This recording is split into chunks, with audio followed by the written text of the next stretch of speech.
Okay, I almost never get to share good news with you, so I'm gonna really try to take this in. It is also a balmy 43 degrees in New York, so I'm gonna try to take in some sun.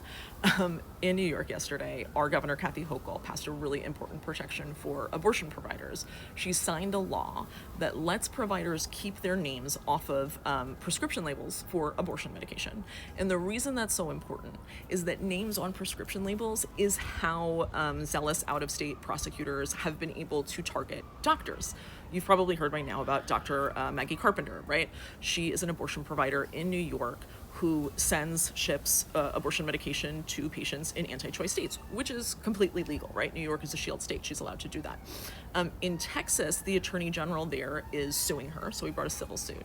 And in Louisiana last week, she was indicted on criminal abortion charges, which is a felony. They put out a warrant for her arrest.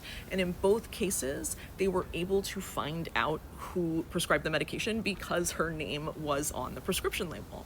And so what this law says is you don't have to put your individual name. You can just put your practice group, right? The name of your practice. So it adds this extra layer of protection for providers. The other thing is that it doesn't just protect providers from criminal charges, civil suits. It also protects them from harassment and violence, right? We are in a moment when harassment and violence of clinics, of providers is really on the rise. And so a law like this, again, just adds an extra layer of protection. Would love to see other states pass laws like this. And the doctors I spoke to really would like to see it passed in California. So Gavin Newsom, if you are around, if you are watching, let's do this thing.